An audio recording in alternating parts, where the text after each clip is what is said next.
Bismillahirrahmanirrahim.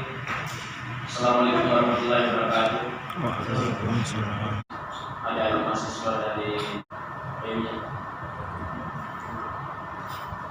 atau saudara-saudaraku yang sempat hadir tempat ini, mohon maaf dok, terkait dengan pertemuan ini memang tidak dijadwalkan secara langsung oleh Komisi 2, tapi kami selaku yang menerima adik-adik kemarin mencoba memfasilitasi untuk memperjelas jawaban ataupun terkait dengan apa yang terjadi kemarin di rumah sakit. Itu mungkin yang diinginkan oleh adik-adik ini, karena terus terang dok, saya dengan Pak Haji Muhtar yang menerima pada waktu itu aksi di lantai 2 berjanji memang sama adik-adik ini untuk mempertemukan kita terkait dengan seperti apa solusi yang diberikan oleh pihak manajemen rumah sakit dengan adanya kejadian terkait dengan Ibu Margaretha ya. Syukur alhamdulillah, kita panjatkan puji syukur kepada Allah Subhanahu wa taala karena di siang hari ini kita masih diberikan rahmat kesehatan sehingga alhamdulillah kita bisa bertemu di tempat ini dan dalam rangka untuk saling memberi masukan ataupun mendengar solusi dari pihak manajemen rumah sakit terkait dengan persoalan yang terjadi di rumah sakit Batar Siang. Terima kasih Pak Budi. Kita sudah sebagai Komisi 2 dan saya hormati merupakan yang menimpa Ibu Margaretha. Saya ingin sampaikan bahwa Inspektorat sudah melakukan investigasi. Kemudian sebenarnya harusnya dan baiknya pertanyaan ini sebenarnya ditujukan ke Inspektorat. Apa yang sudah mereka temukan, apa simpulannya, dan apa yang dilaporkan kepada Bapak Bupati. Yang pasti untuk adik-adik saya sampaikan bahwa ada beberapa sanksi yang sudah dikeluarkan ya, oleh pemerintah daerah Kabupaten Pangkep. Sepertinya itu terkait dengan laporan yang ditemukan oleh Inspektorat.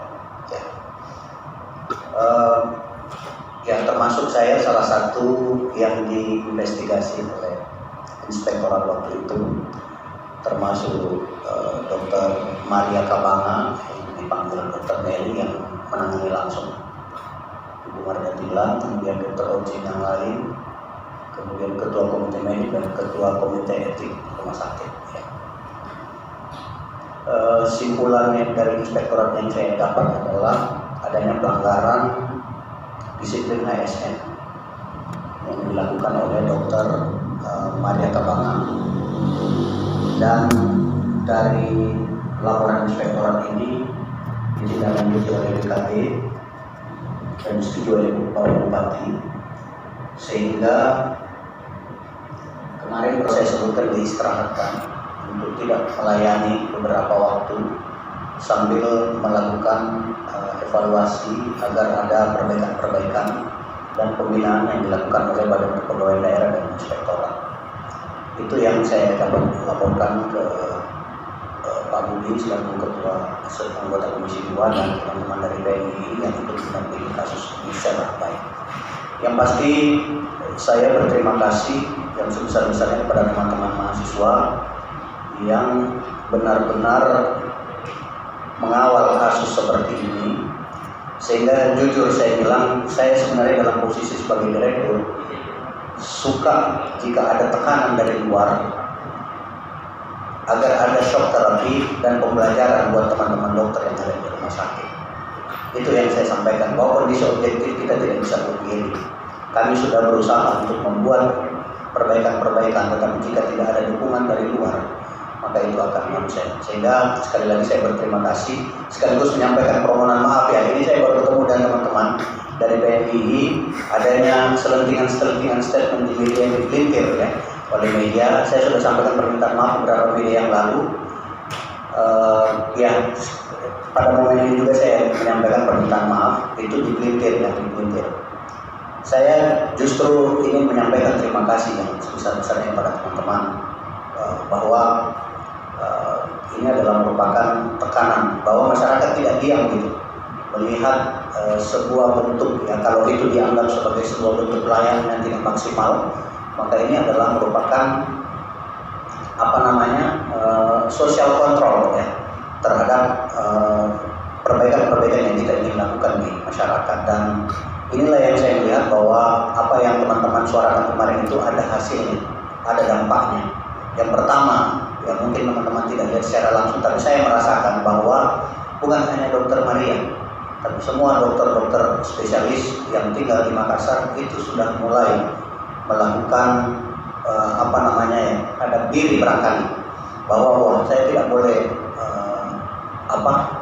terbiasa dengan pola-pola santai dan lain-lain sebagainya, karena ada orang luar yang memantau kita untuk terus melakukan disiplin pada diri kita sebagai aparat pemerintah maupun sebagai dokter yang harus siap siaga dalam melakukan penanganan terhadap pasien-pasien yang ada di rumah sakit.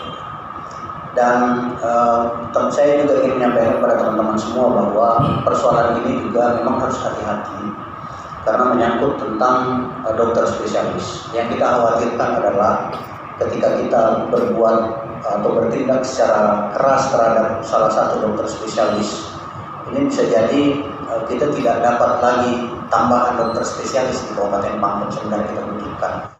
Saya rasa di sini kita sebagai masyarakat Pangkep khususnya ingin melihat tentang kewajiban rumah sakit, yaitu rumah sakit harus memberikan pelayanan kesehatan yang aman, bermutu, anti diskriminasi dan efektif dengan mengutamakan kepentingan pasien sesuai dengan standar rumah sakit.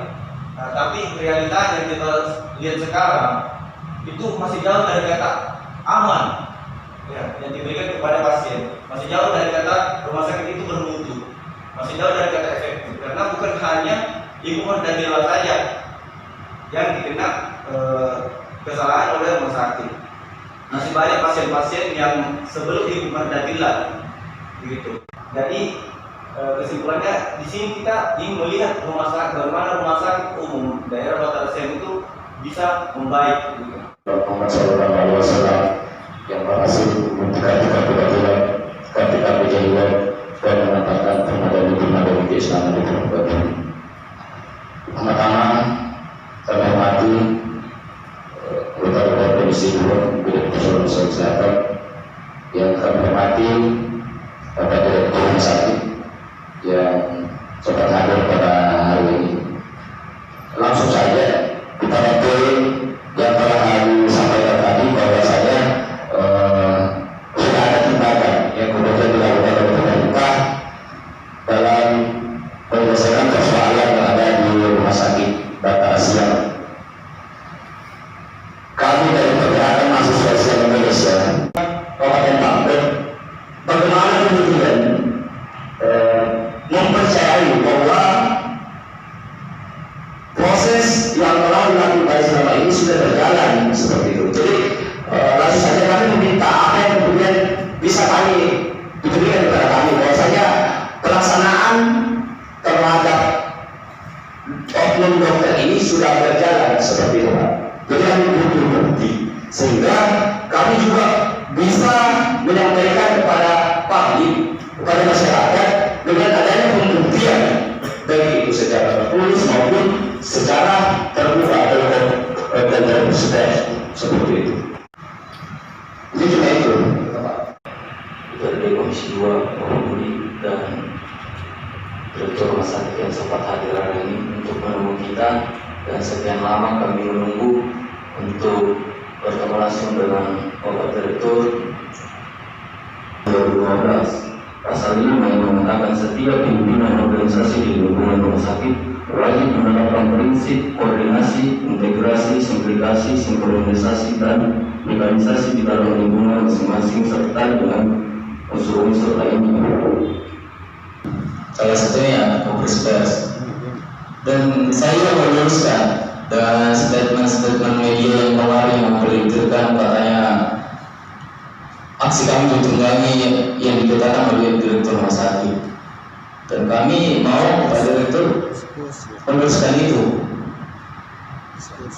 secara terbuka dan Kompres Pers. Kami tidak bisa kalau aksi kita yang ditunggangi. Kita bergerak karena hati nurani. Mungkin cuma itu dari saya. Wassalamualaikum warahmatullahi wabarakatuh. Itu sementara coba gitu. Ya, saya langsung tanggapi barangkali. Saya kira memang ini benar ya. Memang harus dibuktikan secara tertulis. Sejak itu Dr. Merila langsung tidak lagi bertugas di Rumah Sakit Batara Siang, tapi langsung ke Rumah Sakit Pratama ya. Rumah sakit itu hanya ada 4 simpulan dalam pelayanan terhadap pasien. Yang pertama adalah sembuh. Setiap pasien masuk rumah sakit, pilihan pertama sembuh, pilihan yang kedua meninggal, pilihan ketiga dirujuk, dan pilihan keempat pulang ke stabilisasi. Jadi di rumah sakit itu tidak pernah lepas dari 4 faktor ini. Persoalan ada tidaknya yang meninggal sebelum ibu ada hilang itu adalah kasusistik yang harus kita intervensi. Yang harus kita intervensi untuk cari tahu apakah memang benar orang ini meninggal karena memang kehendak Allah atau dia meninggal karena ada hal lain. Itu memang harus secara menyeluruh dievaluasi, dan kami memang sudah bahkan ke DPR kami meminta silakan evaluasi kami mana titik lemahnya. Pasiennya sudah memahami apa sesungguhnya yang terjadi, tiba-tiba ada orang yang datang lain. Ini yang paling isu, sehingga crowded di luar. Ini yang memang harus kita jaga, sehingga saya juga mengajak teman-teman untuk membuka komunikasi dengan baik terkait dengan persoalan ini. Jadi itu berputar terus, orang-orang yang berganti di tim manajer setiap hari, karena kita bikin jadwal, dan itu adalah perawat-perawat senior yang ada di rumah sakit. Kalau siang itu dipegang oleh bidang pelayanan. Ya, Pak Sadar ini adalah kepala seksi pelayanan dan penunjang di rumah sakit. Jadi beliau yang biasa lebih cepat melakukan tindakan jika ada keluhan-keluhan terkait dengan pelayanan yang ada. Dan pada saat ini kita launching, hampir semua media yang ada di Papua itu kita undang untuk melaunching hotline ini, dan di setiap ruangan-ruangan yang ada di rumah sakit itu kita sudah tempel di situ hotline keluhan pelanggan. Ya. Bahkan di rumah sakit kami menyiapkan tempat counter untuk keluhan langsung. Jadi kita bisa langsung datang ke tempat itu untuk menyampaikan keluhan, bisa akan direspon oleh NPP Case Manager namanya. NPP Case Manager dia yang bertugas, termasuk jika ada masyarakat yang tidak mampu, ya masyarakat yang tidak mampu, bila tagihannya misalnya 1 juta, saya cuma punya uang 500.000 atau 100.000, itu NPP Case Manager yang turun, langsung menyelesaikan mana pembayaran pelayanan yang bisa dikurangi. Ya.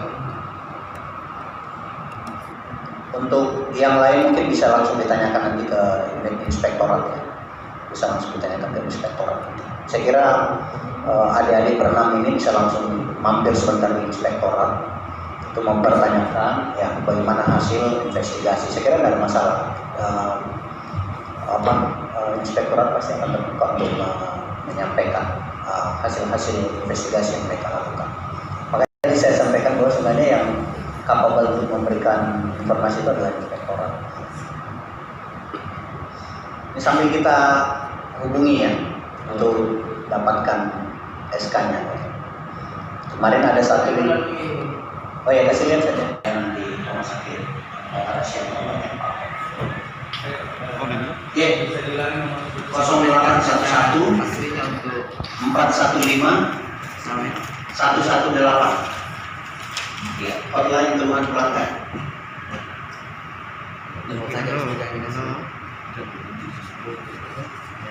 Dulu saya pegang di handphone. Dulu saya pegang, cuma karena aktivitas kita sangat tinggi.